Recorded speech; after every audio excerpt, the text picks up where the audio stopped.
Welcome. You've splash landed into this Prosecco-laden podcast, straight into the woo-woo pool with the crew of Ohm-g. We're just a simple group of tragically imperfect and highly empathic BFFs, exploring a wide range of atypical topics with humor, grace, and curiosity. This is Ohm-g.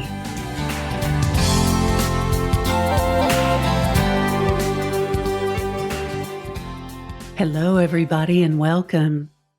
You're here with the slightly modified crew of Ohm-g. Today, we are going to be talking about humor. Does it have its place? Sarcasm, wit, levity. If you didn't have a little of these things, you probably wouldn't be listening right now. So thanks for joining us. You're here with the crew of Ohm-g, the podcast. Welcome back, guys. All right. Yes, we do have a slightly modified crew tonight. It's only myself, Chandra, our lovely Aaron, and Miss Camille, as you know, the voice of Ohm-g Podcast. So yeah, we just decided to get together and do a short little episode for you on humor and sarcasm as it pertains to spirituality. I know, obviously, if you've listened to at least one of our episodes, you know that we like to have fun. We like to laugh. And I personally do feel like that is a huge part of spirituality because, and that's why I love this group so much, is because they share the same level of sarcasm and humor that I do. But, some of the topics that you, and just some of the work that you do when you start on your spiritual journey is so heavy. And sometimes you have to deal with some of those dark places that if you don't have a little bit of the humor and if you don't like joke about it, you're going to joke about it or you're going to cry about it. Which is it going to be, Right. So I think we all just choose to laugh about it and move on. Right. And if you can't laugh at yourself, you're not going to get a lot of shadow work done. I mean, I'm sure Aaron agrees with that. 100%. And that's something that I love about our group too, whether it's modified like tonight or when we're all together as a coven. One of the things that I love is that we are all very humorous with each other. And I think it's a way for us to not take ourselves and our intuition development too seriously. I think that's kind of an easy trap, and maybe we can kind of speak on that a little bit, to fall into, especially if you're kind of working on, intuitive development stuff on your own, not in a group. And so you want that validation, and you can get stuck in your head and just take everything too seriously and start to be cruel to yourself internally. Or at least for myself, I'll speak for myself, that happens. Yeah. And so I like that when we all get together, none of us take ourselves too seriously, and we can be really honest and vulnerable with each other through humor, I think. And so, we can call each other out on our shit basically by using humor. And it's like calling each other in and into a conversation rather than calling out, if that makes sense. I love the way you said that. That's a perfect way to say it. And, we were talking just a minute ago. It's you also have those times where, last night I had this dream, and it was totally about abandonment. It was totally about rejection, sensitivity, and how you feel when someone who's never quote unquote wronged you before, when that particular friend suddenly flips and wrongs you. And the dream came out of nowhere. Right. And so it was one of those things where you wake up and you start trying to rationalize it. Mm-hmm. And so, but when I finally got awake this morning, my inclination was, instead of going, oh my God, that was so heavy, and what else do I have to heal? It was more like, where did that shit come from? And Right. and kind of laughing about it, going, I guess I still have some abandonment stuff to work on. Thought I had been there and done that, but I guess there's more to it, because stuff comes in layers. You heal that one layer, and then you find that there's always something a little deeper. My mentor, Whitney, I love the way that she describes it as you evolve, it's like a spiral. You're becoming higher, your vibration's becoming higher, but it's more like a circle, like a vortex, like you're going up. but you're going to circle back around to the same point. You're going to do it from a higher perspective, but you're going to circle back around to that same point. You're going to have to deal with that thing just from a higher perspective than you have before. It's kind of like Mercury retrograde, throwing your ex back into your life just to make sure that you're sure about that decision you made. I mean, 30 years the ago. universe has a sense of humor. Absolutely. Our guides have a sense of humor. Don't tell me that's wrong. That is so true, because I've been doing some things, and I'll talk about it on the podcast in a few weeks or a few months as it's more fleshed out. But, a major life change for me. And I got in my car yesterday to go to an appointment to set up one of the things that I need to do to make this life change, right? And I get in the car and I crank it and I start backing it out. And the song on the radio is Spirit in the Sky. Wow. And I'm like, that's a sign. Mm-hmm. Right. Definitely one of your signs, right? For sure. I love that song. And then as I'm thinking about it, it's like, that's kind of validation that Spirit's with me on this trip, right? Mm-hmm. But stuff like that, makes me laugh, brightens my day, takes some of the angst or whatever that you might have about doing this function, whatever you're doing, takes some of that angst away and goes, okay, I've got this. My team's with me. It's okay. I can handle it. I particularly love it when they come through like that for me. Mm-hmm. And I mean, don't tell me, Mr. Aaron, with your job and all of those lovely students, your sense of humor has to come in extremely handy on a regular basis. It definitely does. I was just thinking as Chandra was talking about her story about a situation that happened today. And so it's funny because there are a lot of people I work with. So for those of you who might be new to the podcast, I teach middle school English. And so I don't know of anyone who has ever peaked in middle school or had their best years. And so I try to remind my students, all of you are awkward, all of you smell bad, all of you are self-conscious, it's okay. These are probably the worst years you'll ever live. And then they're gone, And so I've been thinking about how I use humor kind of, I think in the past as like a trauma response, like to deal with pain or grief or awkwardness or whatever, because I just try to find like the lightness in things or the humor in them, or sometimes you just have to laugh. And so today, for example, one of my kids, he is Hispanic, and he came up to me and he's always just like doing the most ridiculous things and saying the silliest stuff. And he said, and this is me quoting a student, so this is not my opinion or joke, but it's his. So he says, what is a Mexican's favorite sport? And I said, I don't like where this is going, so I'm not going to answer it. And a little white kid across the room goes, soccer, just like that, And so this kid who's telling the joke laughs and goes, cross country. And I was like, I said the kid's name, and I was like, that's a little dark. And he was like, well, I can say it. My dad was deported when I was 3. And I was like, oh, so you use humor like to cope with your trauma. And he just looks at me like so confused. And I was like, sorry, above your head. It'll make sense one day. Yeah. 20 years from now, you're going to look back on this conversation. You're going to go, oh, that's what he meant. Shadow work in middle school, our next topic. There's an idea. God, I'm constantly battling shadows. I feel like that guy at the beginning of 300 where got the sword and everything ready just because you don't know what's going to happen day to day. But I think especially in the classroom with my kids, I'm very quick-witted. So much shit they say is just so off the wall and is completely unfiltered, and they're not worried about whose feelings might hurt. I wear sandals very often, my Birkenstocks. And so they call my feet the dogs. And so they're like, why don't you put them dogs away? They're always out. The dogs are never in their house, blah, blah, just stupid stuff. And so I will say things back to them, in the moment that just come naturally. But so many of the teachers that I work with that hear those kinds of things are like, anybody else in the building who would say that to a kid would be in trouble, but right. You have just this specific way of delivering a message that's objective. You can't argue with it. And it's hilarious. And the kids end up loving you for it. It's endearing. Back when I was in corporate America, I had a friend of mine, and we called that sweet tea. Because it's like she and I could say a certain thing, and people would look at us and go like, "Thank you."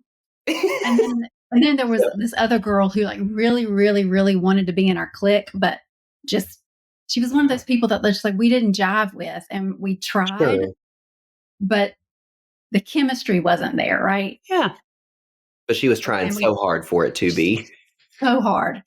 And we joked about she could say the exact same words and probably get bitch slapped. Like it comes with sweet tea or it doesn't come with sweet tea.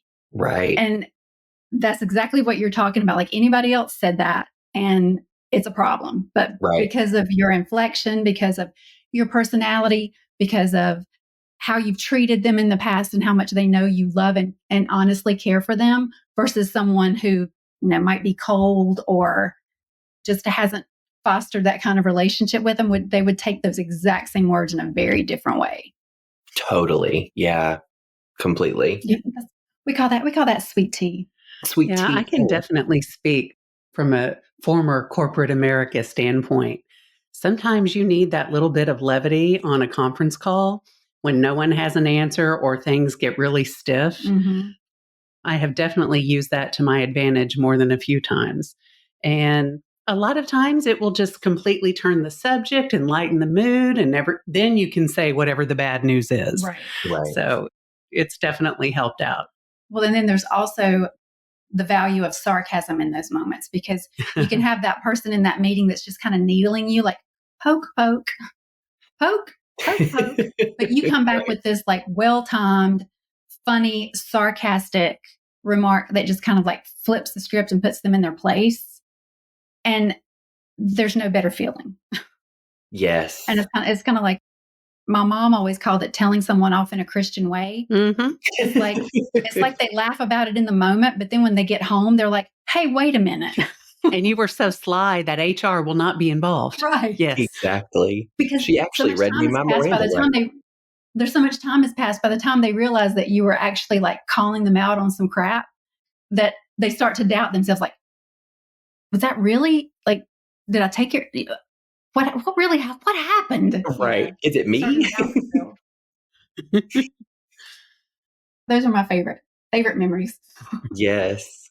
Well, can you guys think of, and I mean, we all joke about it, I guess, but can you think of like it could be growing up or even like recently, but like a more like quote unquote traumatic situation where you've used humor as a coping mechanism, or like something that was more like serious or heavy or something that you just couldn't like consciously deal with at that time or in the moment, that you used humor to like kind of cope with it? Like I'm having difficulty myself right now thinking of like specific moments, but was wondering if y'all could think of one for yourself that applies to you.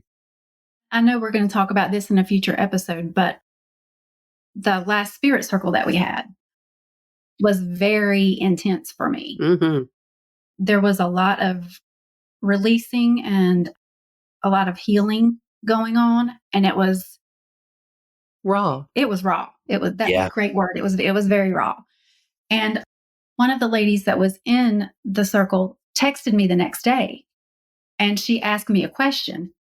And going back and reading my response, it was very much of a joke. It was like, I think she had said something about, you need to hold out your right hand. One of your guides wants to give you a gift. Yeah. And I held out my hand, and she texted me and asked me, what did they give you? Oh. And my response was, they gave me the courage to ask for help, because honey, with my ADHD and my rejection sensitivity dysphoria, I would have never asked for the help if it, right. So, but it was like my go-to was to make a joke about what actually was probably a very precious moment in the circle. But again, it was very raw and very heavy. So my go-to response was, girl. Yeah, because you don't want it to get heavier. No. Not with an audience, definitely. Right. Yeah, I'm with you. I can think of more than a few occasions, and I know that Chandra, you and I have spoken on this before. Growing up, when you're heavy or overweight, and you know how kids can be, the teasing and things like that. Yeah, I was always very good with the witty comebacks to take the attention away from me and my shape and put it on someone else, or so it definitely came in handy at those moments for sure. Oh, definitely. Yeah. I mean, I think both of those are really applicable for like humor coming in handy to cope with something difficult. I know that I don't think I've talked about it explicitly on the podcast. I wrote about it in a newsletter, and obviously you guys know about it, but to our listeners, over the winter, my husband and I were in the process of trying to foster to adopt one of our students, and that fell through for so many complicated reasons. But obviously he still goes to school where we work. And so thereafter, everything kind of happened and finished, and we all realized it wasn't going to be working out.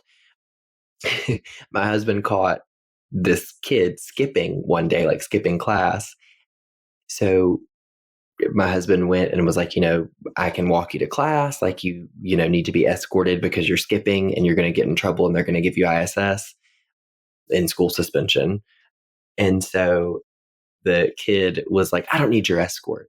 And so my husband was like, well, you clearly do because you're not where you're supposed to be. And he just looks at my husband and goes, you gave me up. You gave me up.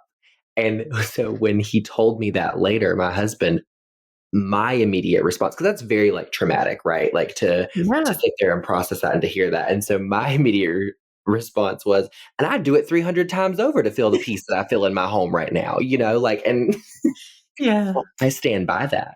But that's kind of like I guess a recent example as you guys were talking about trauma. And even though you wouldn't say that to him, and it's really not something that you would say necessarily in general population. Right.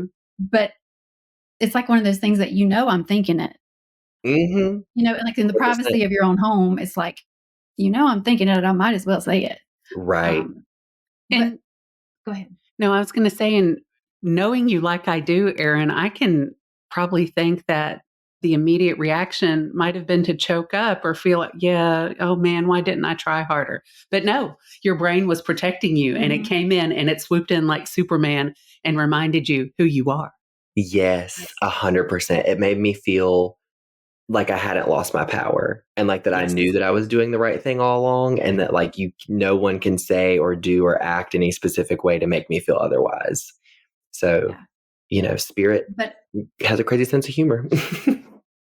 Thank goodness. But I think to your point, Camille, you were talking about, if you were heavier, younger, that you kind of developed it as a coping mechanism or even a trauma response. But that's another reason that I feel like it is a necessary evil, if you want to say that, in the spiritual world, is because that's just another way that you feel different. That's just another way that you feel set apart from a lot of your peers. Yeah. And so, we kind of do it a lot because, I know in different places where I've worked and, I've had my essential oil roller on the desk so that, my calm and my peace, so I can sit there and huff it, like a crack addict, because people, right. Or having my crystals around, or, having like my magnetic hematite at my door so that the negativity can't come in, those kind of things. Your own machine going in the background. Right. And people don't understand. Right. But, so then you make the joke of, I'm just a crystal queen, I'm a crystal witch or whatever, but it's just another way that you're made to feel not part of the, the group or whatever of where you are. So it becomes a very similar coping mechanism for a very similar reason. Yeah, for sure. So, it's almost like you're going against... Go ahead. Go ahead, Erin. Oh, I was just going to say, it's almost like in that instance, you're like going against the grain a little bit, but it's also like, I almost wonder if it's subconscious, because it's almost like in those situations where we have like our essential oil rollers and our crystals and whatever, like it's almost like we're letting our woo flag fly to those who might also be like in that community, or like have that in common with us. And so we're like, I'm a safe person to talk to. Like, let's chat about what the fuck is going on with Mercury right now. Anyway, we'll take a break. Yeah. With that, we'll take a quick break for some advertisements and we will be right back. All right, guys, we are back. Thank you for hanging in with us. We're talking about sarcasm and humor as it pertains to our spiritual journey. One of the points that we were talking about earlier was kind of like just that, how that trickster energy kind of, asserts itself. So I just wondered if either of you had any like examples of when that kind of has reared its head for you. There are so many little situations. I probably couldn't even name one, but let's say you're in high school and the teacher calls on you and you don't know the answer to what she asks. I was always really good at thinking of something funny and witty to make the entire class laugh, make the teacher laugh too, and then alleviate some of the pressure on me. Then I could follow it with, nope, sorry, I totally forget. Okay, well, what about you, Bobby? Just you're kind of lubing things and keeping the flow going, so to speak, all the time. Yes. And that like it charms you to other people too, because they're like, oh, she's funny. It's okay. She wasn't paying attention or doesn't know the answer. And I also think that we need a coffee mug and or a t-shirt, maybe even a tote bag that has the phrase, you're just kind of lubing things. For sure. But I mean, when you think about, spirituality and kind of like living in the flow, like to me, exactly what you were saying, like having that witty comment come into your mind at the right time to alleviate the stress of the moment so that things can move on kind of like in a smooth progression. I mean, to me, that is flow. Because you could get stopped and you could like choke and then there would be another traumatic experience that you're going to store in your body and have to deal with later. And you know what? It's also a great barometer. One of the, I guess, pitfalls of having a quick comeback is sometimes you learn very quickly that your humor is a little bit dark for the crowd that you're in. Yep. I know, not Camille. But, you learn things about people that way. Let's just say that. Absolutely. My favorite dark Camille story was the time that you were at work and someone was kind of ribbing you about Halloween and always wanting it off. Yeah, always wanting Halloween off and what were you going to do in the woods? And you're like, don't make your name have to come up. And shut down. Your name comes up in the circle. You only have yourself to blame. It's beyond my control. It's beyond my control at this point. I love that. That's one of my favorite, like Camille sarcasm stories too, for the corporate world specifically, because it just cracks me up picturing all these people's faces being like, this Bruja don't play, But she's Camille. She's funny. She didn't mean it that way. Exactly. Oh, yes, I did. Right. As the horns she puts come out. devil horns on herself. Exactly. But that's like, I don't know if y'all can really, I mean, I say this as like posing a theoretical question, but it's like, I'm sure y'all feel the same.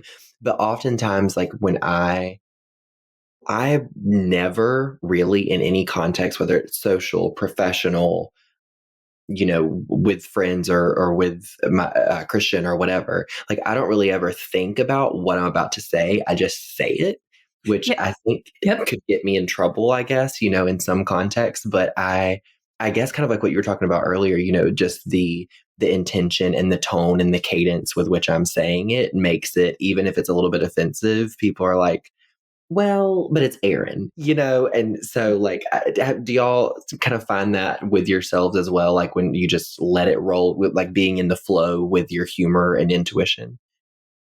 Absolutely. And one of the things I've often wondered about is that intuition. Like, is that a channeling response of knowing what needs to be said with just enough, up to the line, but not crossing the line. Right. Just enough to diffuse the situation, make people laugh, take whatever focus that you need to take off of whatever you need to take it off of. Pressure valve. Yes, like a pressure valve. But like, is that intuition, is that spirit kind of giving you the words of what to say that's going to like take this crowd and flip it? I don't want to say to your benefit, but flip the mood. but to diffuse whatever thing is going on that might escalate, right? Yeah, to change the energy. Yeah, I've often wondered if part of the fact that, we're all kind of have that, sarcastic or quick wit, if it's not an intuition channeling response that we have. I think that's a great premise, and I've never thought about it that way, but it makes a lot of sense. Yeah. It does. I've never thought of it like that before either, but it does make sense because I feel like so often, like coworkers especially, but friends and stuff before have said, you really missed your calling, or you should do stand-up comedy, or you're just so quick with it. Like I could never do what you do as quick as you do it. You just come off the cuff, and it just feels like, being in the flow is the best way to know how to describe it. There are certain activities that we all do that you just kind of feel so present in the moment that you're not in your head about anything. And I feel like in those moments, that's how I feel. I don't feel like I'm thinking about what I'm about to say. I don't feel like I need to walk on eggshells or try to impress anyone. I just 100% am saying whatever it is that's coming through my mind. And yeah, I guess I do kind of feel like a vessel in that moment. And I wonder if it is kind of like a form of channeling in that way. Because I sit and I think, I think we're all funny. We all have our moments. But like if I just sit down and try to think of funny things to say, like just completely blank. 100%. Like, in that moment, there's 3 sentences going through my mind, and I have like a nanosecond to pick the one that's the funniest and blurt it out. Like it just pops in without any effort. It's not like you're standing there going, "Oh, I need to be funny right in this moment." It's like, no, it's like a reflex. It's like improv or an ensemble. Yes. You can be funny, but to be a stand-up comedian and hold all that in your head and weave those stories and set up the anticipation, and your timing has to be perfect. But when we're all together, we're improving. We're like an SNL skit, and we just bounce off each other. And I think that's definitely a form of energy. It's almost like you have to have that impetus. You almost have to have that catalyst. A bait. Yes, to bring it out.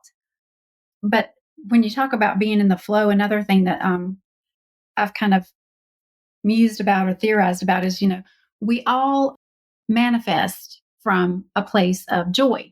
Mm-hmm. Everybody talks about, manifesting money. But if you're sitting there going, I can't spend this $10 because it's my last $10, but I need to manifest more money, that's not the way it's going to happen. Mm-hmm. You have to be in that, oh, I have $10. I can afford this thing. I'm going to spend it with gratitude, and I'm going to allow the universe to send it back to me. Yep. That's the manifestation. And it's all from a place of joy or gratitude or happiness or that kind of thing. So, I also think that, having that wit or that humor or that sarcastic comment that can kind of like just make the people around you laugh. Like if that's not spiritual, what is? Because all it's doing is raising the vibration of the group, right? Mm-hmm. Yes, absolutely. Some people are gifted singers. Don't tell me that spirit didn't touch Whitney Houston's throat and give her that gift. Some people are great storytellers, and some people are great athletes. And it's all just a gift from the universe, I think, and how we shine in our own little world. Yes, I agree. That's why personally I think it's so important to your journey. It is. It definitely is. And it made me think of, which, like you said earlier, we'll do kind of an episode on this at some point, because it really wasn't a spirit circle like what we did the last time together. It was like I don't even know. It was some leveling up, manifesting, portal opening. It was some crazy shit in the best way. And I can't remember who it was. I think it might have even been Brenda Sue Jean Jolene Louise III that said, we're going to have a conversation, like as there were some energies coming into the room. And shortly after that, we all were just like dying laughing. And Rosalie was, I'm sure y'all remember, like bottom of the belly, like cackle, like Witch in the Woods cackle. Witch in the Woods cackle. Exactly. Yes. And it just made all of us crack up. And I heard spirit or something say, laughter is a conversation. And that's just really stuck with me since then. And, I know this is kind of a shorter episode, and I feel like we could make parts 2, 3, 4, and 5 about this, and talk with the other girls about, how they use humor to channel or to cope or just in their everyday lives. But I think it's one of the threads that has kind of tied us all together and knitted the quilt that is the Woo Crew. Well, I mean, even, we've all talked about, we all kind of have a common thread mentor with Bob Benz. If we didn't know him directly, we were affected by someone who was under his tutelage, right? Right. Mm-hmm. But that was one of the things that he always did in spirit circles. Like he would sing or something to like bring that levity into the circle to kind of just raise the vibration or shift the vibration in the circle to kind of get things going, quote unquote. Yeah. You know what I mean? So, I mean, it's, even from the people who kind of have led us in places on our spiritual journey, they found it very important as well. It was a tool that they used to bring the vibration up and to connect with spirit in some way. Hey, there's laughter therapy out there, I hear.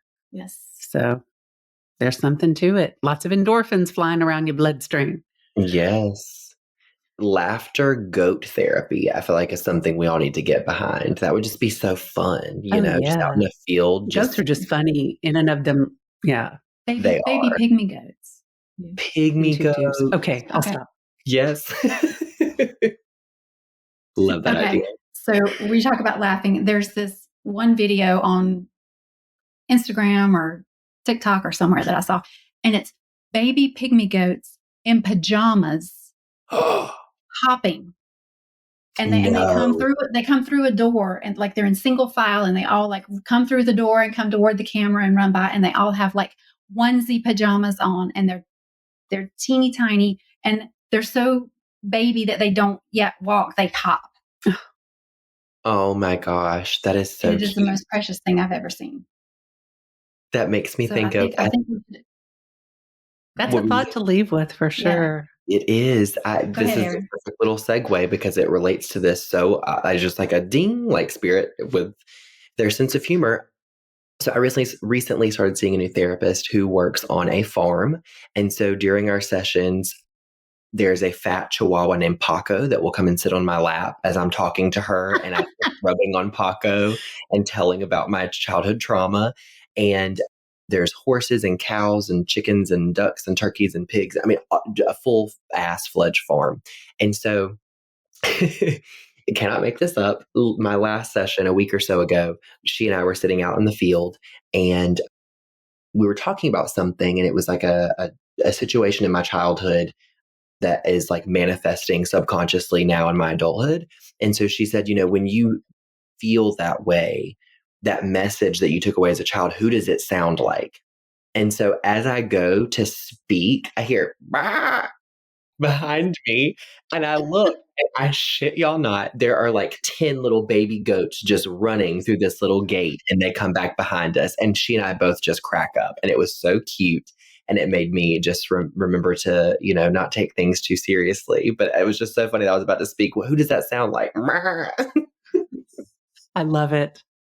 I'm jealous of your therapy. I know, me too. But, there again, animals are, that there's that unconditional love when you, when you're able to connect with an animal. Mm-hmm. That's some of the best there. Absolutely. All right, guys. Well, I hope you've enjoyed this kind of mini cruise session. And if you enjoyed this content, we would love it if you would give us a review so that we can connect with even more of this community out there. And obviously, connect with us on Instagram, connect with us on Facebook. If you're not already part of our community, we would love to welcome you into the Woo Crew. And with that, we will see you next time. Bye. Bye, guys. Ciao, ciao. Thank you for joining us today. Please follow and subscribe to our podcast on Apple, Stitcher, Spotify or wherever you get your podcasts and leave a review. It's so easy to do and such a huge help for us. We appreciate your interactions so much. Want to join us at our table? Make sure to check out our YouTube channel and join our Facebook community. If you've enjoyed this content and wish to support us, take a look at our Patreon page. All information and links will be in our podcast description. Catch you next time.